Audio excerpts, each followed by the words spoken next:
Hello there. I received some emails informing me that a couple of you guys are sick. I hope you'll get better soon. So I created this video so that you will easily catch up with the topics that we're going to discuss today. Okay, so let me share my screen. So our topic is conducting hypothesis testing using normal distribution, and it is expected that you will be able to interpret sample data using the normal distribution and conduct hypothesis tests for the mean using the normal distribution. Okay, so before we tackle hypothesis testing using normal distribution, since our last topic was binomial distribution, I would like for you to be able to identify the difference between the binomial and a normal distribution. Okay, so binomial distribution takes on discrete values. Okay, remember when we represent x, we let x be the number of. Okay, so it's a discrete. Okay, the usual values of our x starts at 0, then 1, then 2, and so on. While normal distribution takes on continuous values. What does it mean? Okay, in binomial distribution, there are no data points between any two data points. But in normal distribution, it has continuous data points. So for example, this is a binomial distribution. Okay, so it is discrete. The values of x are whole numbers. While for the normal distribution, this is an example of a normal distribution. Okay, so we have here continuous data points. We have decimal numbers here, right? Like the height in inches, it can take on decimal values. Okay, so therefore, in binomial distribution, there are finite amount of events. Note that when we get the values of x, that is always from 0 to n, where n is our number of trials, right? Or number of samples. But in a normal distribution, okay, it has an infinite number. Okay, it has an infinite number of events. So that's the two major, those are the major differences between the binomial and normal distribution. But later on, we will be going back to these two when we approximate binomial in terms of the normal distribution. But for now, let us talk about normal distribution. So imagine we had a set of data as follows. We have 1, 2, 3, 4, 4, 5, 5, 6, 6, 6, 7, 7, 8, 8, 9, 10, and 11. Okay. Now, for this data, the information is as follows. Okay. So this is x is normally distributed. Okay. Remember, this is now letter N, no longer letter B, because we are now talking about normal distribution. So this is x is normally distributed. Let me write this here. X is normally distributed. Okay. With a mean of 6 and variance of 2.65 squared, or that is a standard deviation of 2.65. Remember, the standard deviation is just the square root of the variance. Okay, so this is our mean, and this is our standard deviation. Okay. Now, in this case, the data set is so small that we can include all the data, right? So in more practical situations, we know that we would most likely take a sample of the population because most of the time a population is huge, right? So when we conduct testing or research, we would most likely take a sample of the population. Okay. Now we need to consider how the sample would affect our use of the mean and variance. So to do that, imagine we took samples from our data set, all of size 2. So in other words, we're going to choose 2 values at random. So for example, we have here, let's take, for example, 4 and 5. So we have 4 and 5. So that our mean is going to be 4.5, right? Then you can also take 3 and 9. That will give us mean of 6. We have 6 and 5. That will give us a mean of 5.5. We have 2 and 8, and that will give us a mean of 5. 7 and 10, that will give us a mean of 8.5. And 6 and 7 will give us a mean of 7. Okay, now from this, we are going to calculate the mean and variance of this data set. The data set that we are talking about here is this. Okay, the means. So these are we're going to get the mean of the sample means, okay, and the variance of this data set. So if we will compute that, our sample mean will be 6.08. And our variance of the sample means, take note, these are the sample means, that would be 1.78. Okay. And the standard deviation of the sample means, that would just be the square root of 1.78, would give us 1.33. Okay. Now, again, let's go back to this. So we took the samples, wherein each of our sample has a size 2. Okay. Now, we have calculated the sample mean and the variance, as well as the standard deviation. Okay.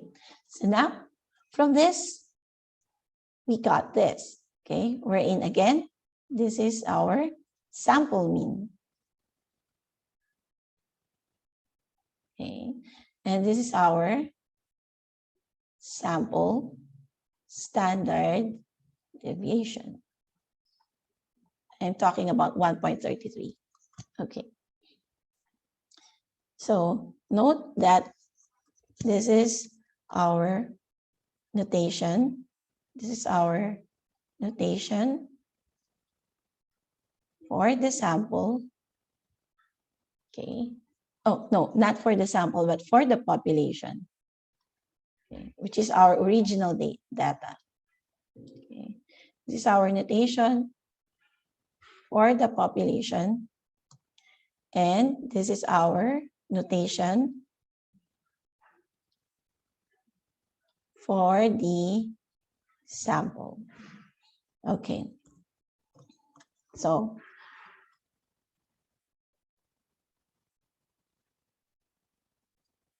because the data is normally distributed, if we take enough samples, so let's take note of this, okay, note that. Because the data is normally distributed, if we take enough samples, the sample mean will average out to be the same as the population mean, okay? No, so that would mean that 6 will get very, very close to 6.08, or if we are going to have really, enough samples or big samples, then this mean would be the same. Okay. Now, how is the variance going to be affected with this? Okay. Comparing, so imagine, so again, we have the original data set. Okay. And for this data, the information is as follows. So again, this is our notation for the this is our notation for the population, by the way, that is X. This is our notation for the sample, that is X bar. Okay, now, how is the variance going to be affected by this? Now, comparing 2.65 and 1.33, remember, 1.33 does not represent the variance of this data set. Okay, no, 1.33 represent the variance of these values, okay, which is our sample means. Okay, so again, 1.33 represents the variance of these means. Okay, so if we have a sample size of 2, then when choosing only 2 values for our sample, consider the range of possible means. Okay, the smallest possible mean would be 1.5. If we choose from our data set 1 and 2, then our smallest possible mean would be 1.5, and the highest would be 10.5 if we are going to select 10 and 11. Okay, and so therefore, if we have a population range of 1 to 11, okay, and we're going to select sample size 2 of range, then if we're going to select sample size 2, that is 4 and 5, 3 and 9, just like what we did here, okay, then the range, okay, of our sample mean would be from 1.5 to 10.5. But if we are going to select a sample size 10 range, meaning we're going to select sample size of 10, that would be 1, 2, 3, 4, 5, 6, 7, 8, 9, 10. We could probably select this first 10. Okay. Then if you compute that, our mean is going to be 4.2. And the highest possible mean would be if we have a sample size of 10. If we're going to select this one, 1, 2, 3, 4, 5, 6, 7, 8, 9, 10, then the highest possible mean would be 7.8. Okay, so what does this mean? So therefore, the smaller the number of potential values we pick, the higher the range of mean, right? Again, the smaller the number of potential values we pick, like 2, we have here small value for our sample, then there is a higher range between the means. As compared to this, if we have we have a bigger sample size, then the range of our means would be much smaller. Okay. Now, again, now the key idea to take from this is that with a larger sample size, just like we have shown earlier, the range of possible values is lower.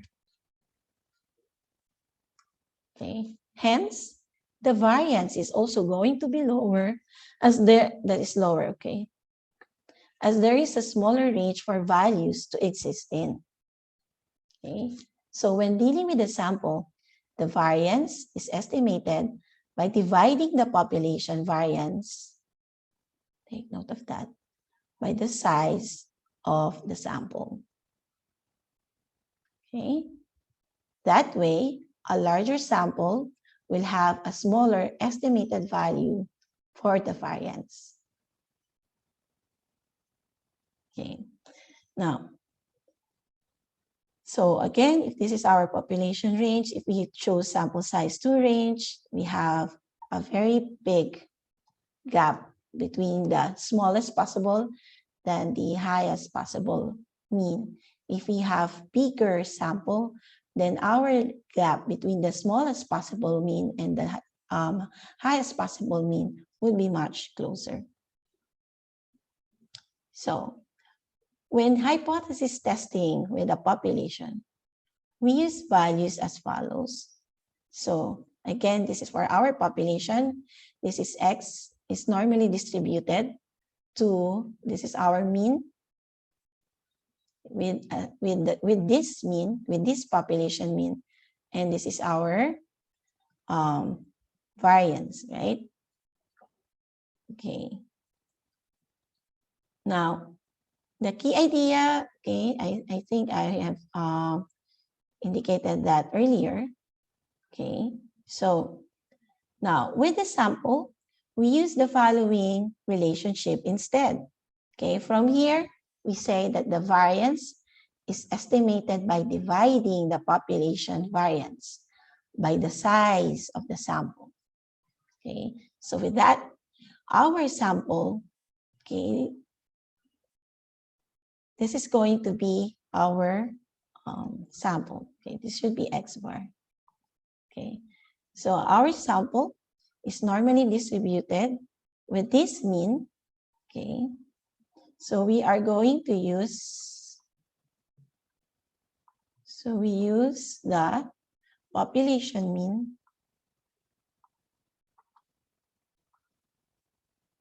Okay, and then we divide. So this is our population variance.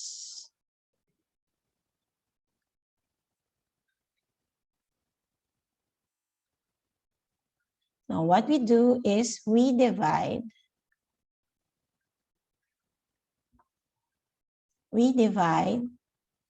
the population variance by the sample size n. Okay, so this is the conversion that we're going to use when we do the hypothesis testing in our data.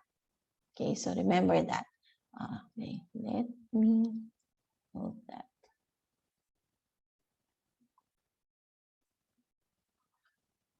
So this is the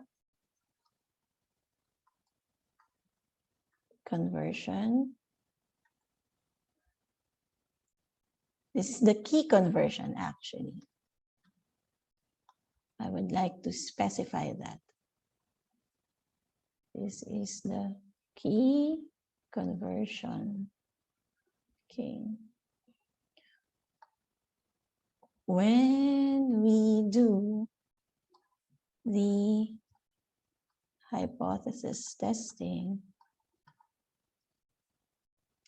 in our data.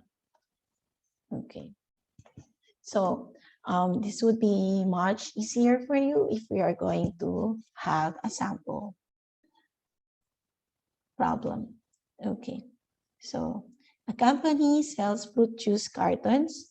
The amount of juice in a carton has a normal distribution with a standard deviation of 3 milliliters. Okay. Now, the company claims that the mean amount of juice per carton is 60 milliliters. A trading inspector has received complaints that the company is overstating the amount of juice per carton and wishes to investigate the complaint.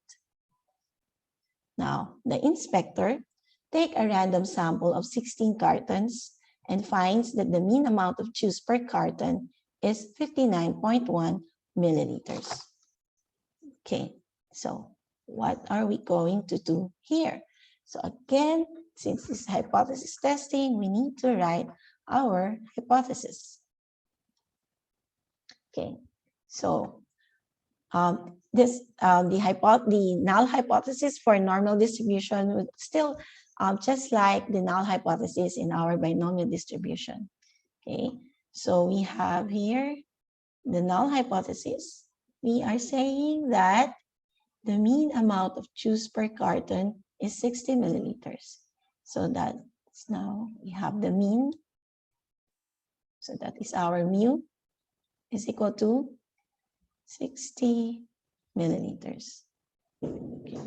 Now, what is our alternative hypothesis?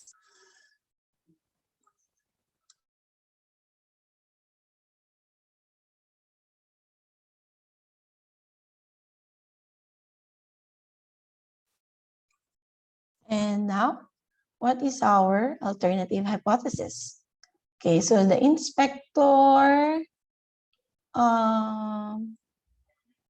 received complaints that the company is overestimating. So therefore, if the company is that's overstating the amount. So therefore, our null hypothesis is going to be mu is less than 60 milliliters. Okay, then number 2, we are going to convert the population distribution to the sample distribution.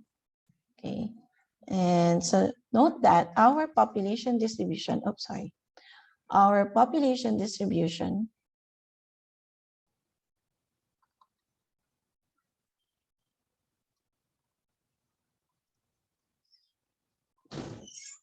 okay. So our population distribution is X is normally distributed to what is our mean, our mu, our population mean. Our population mean is 60, right? So that is 60. And then our variance or standard deviation. Okay, so we have there our standard deviation of the population is 3. So this is 3 squared. Now, for our sample distribution,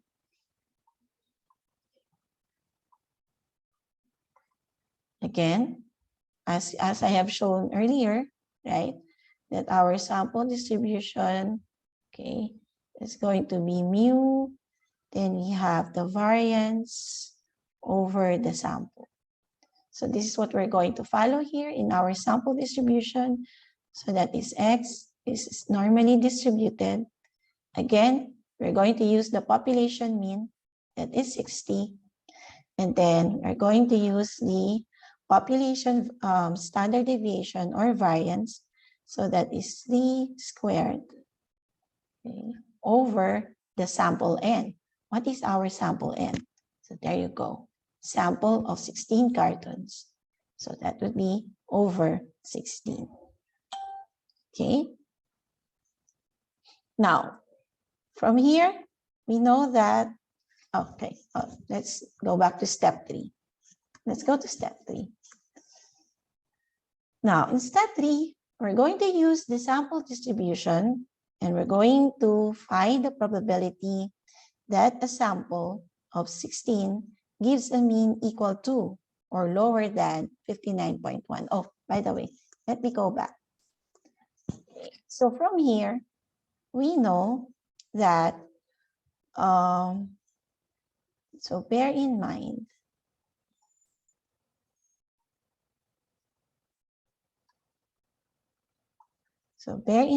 that our standard deviation is equal to the square root of 3 squared over 16. This is the standard deviation of the sample, right? Oops, I forgot again the X bar. That's the X bar. So that's sample distribution. So bear in mind that our standard deviation for the sample distribution is equal to the square root of 3 squared over 16, or that would be 3 over the square root of 16, okay? Or that would be 3 over 4. Okay, so bear in mind, this is the key part of this equation, or now of the question, okay? So in number 3, using the sample distribution, we need to find the probability that a random sample of 16 gives a mean equal to or lower than 59.1. If we are going to represent this in our normal distribution, so we have here our population mean. So this is our population mean, okay? And again, this is our sample distribution, okay? Where this is our population mean. that is 60, which you can see in this graph. It's in the middle because its mean is a measure of central tendency, right? And then we have here the standard deviation, which is the square root of our variance of the sample mean. Okay, now, so 59.1 is somewhere here, right? So, and what we are after is this area. What is this area? Okay, and we know from our, this is consistent, okay, with our null and alternative hypothesis, right? Note that our null hypothesis is mu is equal to 60, and our alternative hypothesis is mu is less than 60. And we know this is going to be a left-tailed test, right? And that is consistent with this one, okay? We are looking for the area of this portion of the graph, okay? So that is a left tail test. So continuing, if we're going to look for the area of this graph, how are we going to represent this in terms of probability? Okay, so in other words, we are looking for the probability where the sample mean is less than 59.1. Okay, now to solve for this, we need to revisit I would like just to make sure that you can still remember the standard normal distribution. Okay, so a set of normally distributed data can be coded so it fits the standard normal distribution. I hope you know this, that if we have a data that is normally distributed, we can convert that, okay, into a standard normal distribution. So for example, like this one, wherein our mean is 25 and our standard deviation is 3. Okay, so how are we going to write this, represent this in terms of distribution? So we let X be normally distributed with a population mean of 25, okay, and a standard deviation of 3. Now, the coding will change all values in the same way, such that the mean, which is 25, will become 0, okay? And the standard deviation, which is 3, will now become 1. Okay, so that's what we do when we convert a normal distribution into a standard normal distribution. So the standard normal distribution has a mean of 0 and a standard deviation of 1. Okay, so how are we going to represent this in terms of distribution? Then this is Z.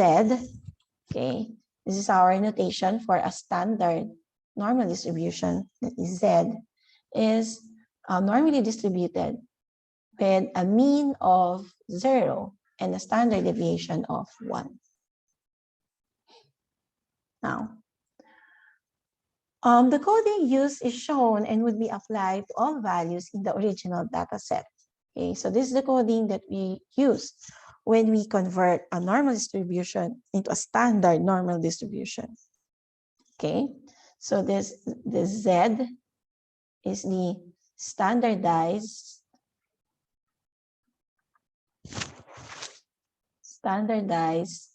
set of values.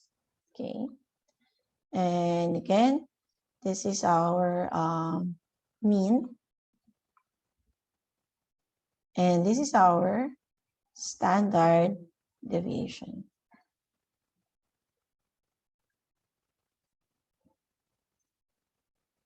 Okay, now, oops, sorry.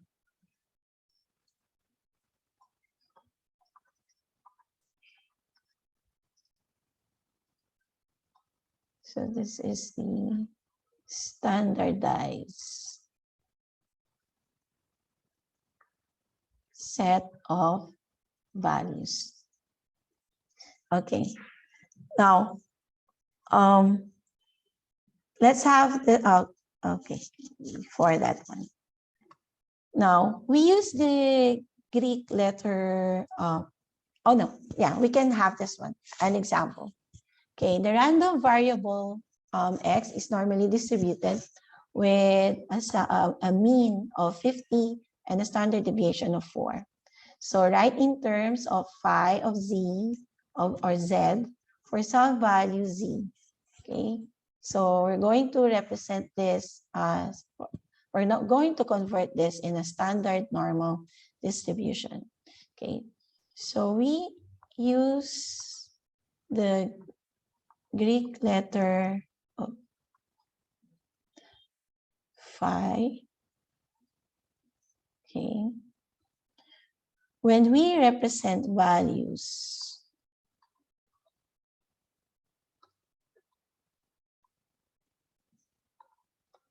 in the standard normal distribution. Okay, so that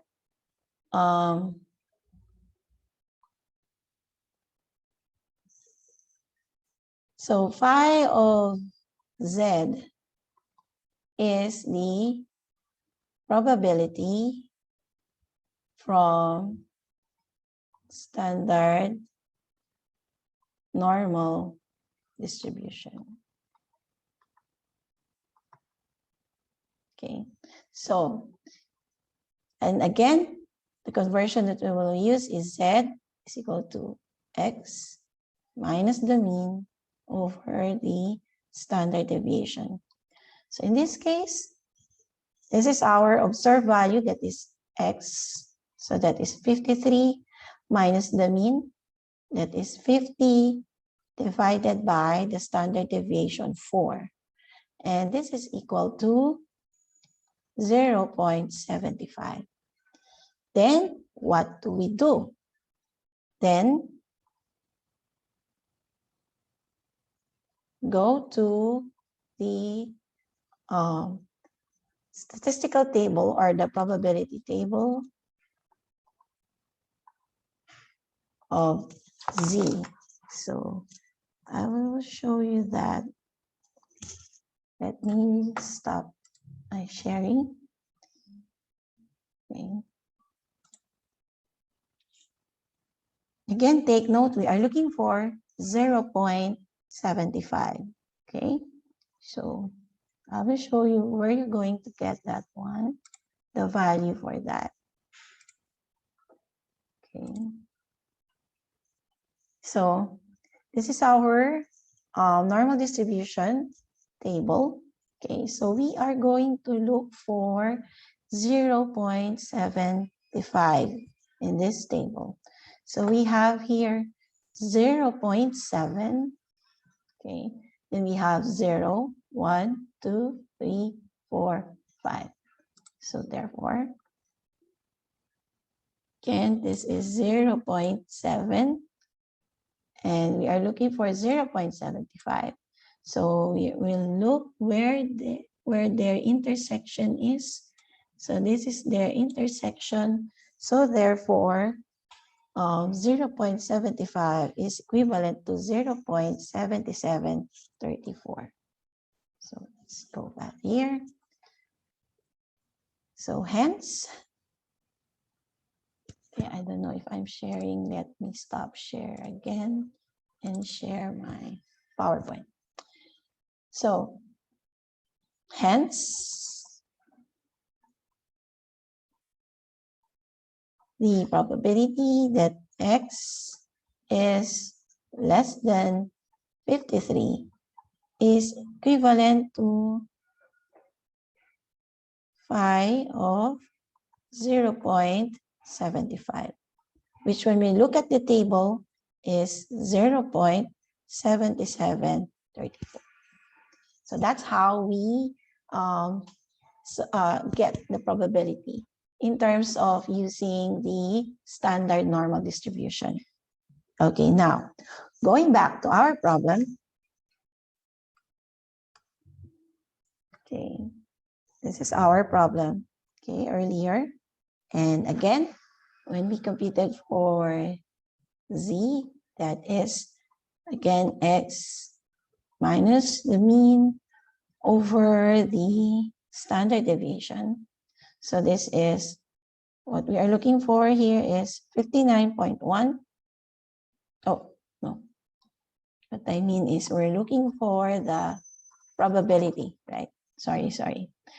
We are looking for the area. Okay, what is this area? So we are looking for the probability that x is less than 59.1. Okay, and we are going to use the conversion where z is equal to x minus mu over the standard deviation. So what is our x? Our x here is 59.1 minus mu, which is our mean, that is 60. And our standard deviation is square root of 3 squared over 16, or that is 3 over 4. And computing this is going to result to negative 1.2. Okay, so now we have a negative. But if we will look at our table, okay, by the way, you can find this table in the list of formula and statistical tables. Okay, this is what you will always have when you are going to have a quiz. Okay, you always have a list of formulas. So what we are looking for earlier, we are looking for negative 1.2, but these are all positive.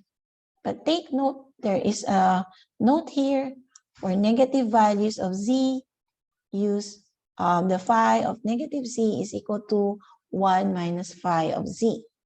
Okay, so we are looking, let's look for 1.2. 1.2 is over here, and the following number is 0, so this is our 1.2. So that is 0.8849. Okay, now let's go back to our what we are solving. So as we have shown earlier, this is, sorry. It should be the sample, right? Probability that the sample is less than 59.1 is equal to, as we have shown in the table earlier, this is equal to minus the phi of positive 1.2. And that is 1 minus 0.8849. Okay. And that would result to 0.1151. Or that is 1151%. So our step 4 is to give the conclusion. So we have 1151% is what is our, we are measuring in terms of 5%, right? Okay, let me check.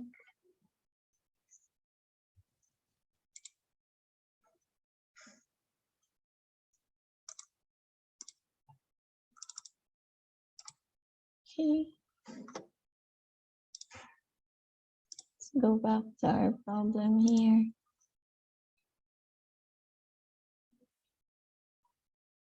Okay, I guess it's not indicated. What is our